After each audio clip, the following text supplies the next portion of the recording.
Back again. So we're doing Genesis, okay? So we're right at the start of the book, the beautiful book, the greatest book ever written, the Holy Bible. And we've just got through the point or the part here where we've had Cain and Abel, okay? They've showed up now into the book, and Cain's killed Abel through his jealousy, through his bad seed, through his hate, his envy, his jealousy, okay?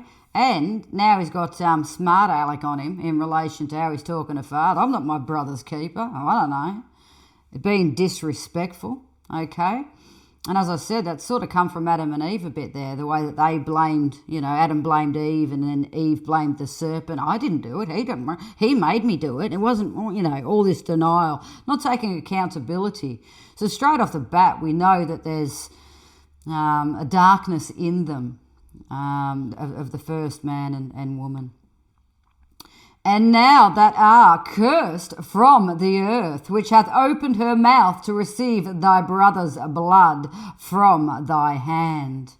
Okay, so now there's a curse upon him. All right, he's worked for the devil in that regard. The devil told him it was a good idea. Similarly, like he said to Adam and Eve, you'll be right, you won't die. So he's done that now. And God's telling him, he can only be so forgiving, can't he? And he keeps telling, but he is all forgiving. He will forgive you if you repent. But at this point, he's not repenting and he's not asking for forgiveness. When thou tillest the ground, it shall not henceforth yield unto thee her strength. A fugitive and a vagabond shall thou be in the earth. So imagine that you're pretty much on the earth. Nothing's going to be of any good. All right, forever, because you've not only killed someone, you haven't repented, you haven't asked for forgiveness, and you're being a smart aleck about it. You're not going to yield anything good from that because the seed is now rotten in Cain. Okay? And Cain said unto the Lord, my punishment is greater than I can bear. Well, he didn't think about the punishment, did he? We know that the wages of sin is death, and if you keep reading through the Bible, these things will come in and you'll see all of this. But obviously God doesn't want us to take the second death, okay? So that's why we have to obey, okay, and be obedient and obviously respect thy father. And obviously Cain, in this regard, is not doing that, but he's saying it's going to be too hard for me to bear. Oh, well, made your own bed, didn't you? Let's have a look. The next bit. Behold, thou hast driven me out this day from the face of the earth, and from the face shall I be hid, and I shall be a fugitive and a vagabond in the earth. And it shall come to pass that every one that findeth me shall slay me. So obviously now he's got, it's like, what are they called? A bounty hunter. He's got a bounty on him. In that regard. So someone who sees him or this, that and the other, they're going to have immediate hatred for him because of what's gone on. He's now got sin on him, and he obviously has the stink lines of sin because others are going to know. He's never going to find a refuge. He's never going to find home. He's never going to be able to grow anything good. But ultimately, at this point, he's still not asking for forgiveness. He's just looking at it going, oh, okay, this is going to happen to me. Oh, it's not going to be good. But he's not taking accountability still. And the Lord said unto him, therefore, whatsoever slayeth Cain, vengeance shall be taken on him sevenfold. And the Lord set a mark upon Cain, lest any finding him should kill him. So that's interesting as well. So sevenfold return, times 7 coming back at you. That's a lot. Well, anything's a lot, but that's a lot.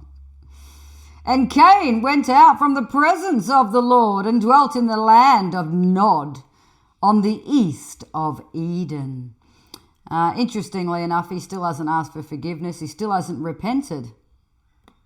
And Cain knew his wife, and she conceived and bare Enoch. And he builded a city and called the name of the city after the name of his son Enoch.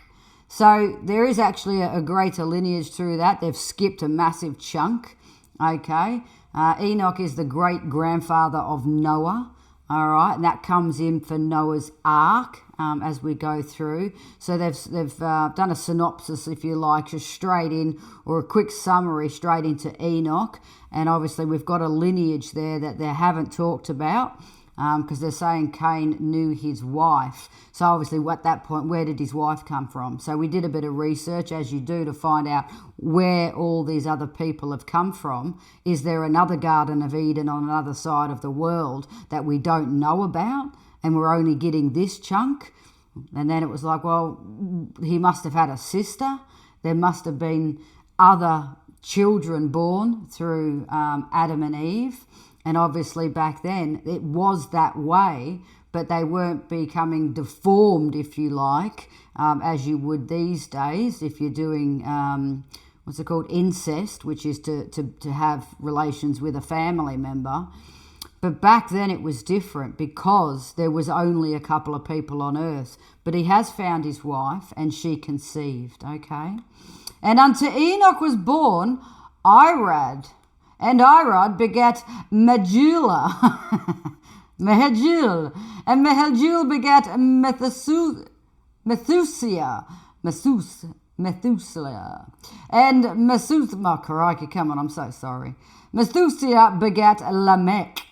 Okay, so it's telling you a little bit there, so it's gone back a bit. And Lamech took on his 2 wives, and the name of one was Adah, and the name of the other was Asilahah. And Adah bare Jabal, and he was the father of such as dwell in tents, and of such have cattle. So that's interesting to say that you dwell in tents. So he's obviously a bit of a nomad, if you like. No foundational home with a foundation, brick or clay. Not a specific home. If you're in a tent, it means you're camping, isn't it? So you're moving about a bit. Dwell in tents they've got here, and he does have cattle. So he's probably obviously a shepherd as well, out there with the cattle, protecting the cattle. And obviously we've got the lineage as we're going through. So he's showing you the lineage. You can find out more about that as well, as how it all connects together. But he's showing you in the Bible, as it's been delivered, that there is a lineage that comes through, so we can prove all these people who they are. Now we must remember we're going back now, 5,500 years. Adam and Eve lived to 930 years. And you can see it is in the Bible where who beget who, beget who, beget who, which means who had who and who was before who.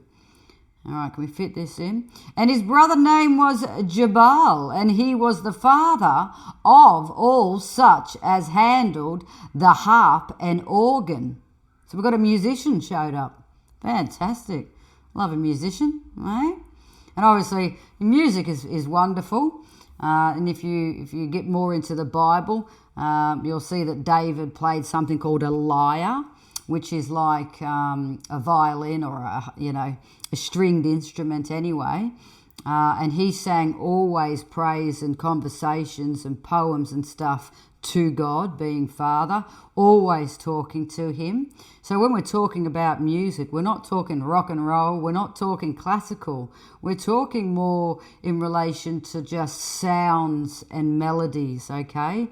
In the respect of these things should be relating back to God, okay? Because we're always praising Jesus, always praising Father. So it's a different type of music. And we're coming up there, so we'll just see. And Zillah, she also bare Tubal-Cain, an instructor of every artificer in brass and iron, and the sister of Tubal-Cain was Naamah, so in brass and iron. Let's come back on that. I'm going to run out of time. Boop.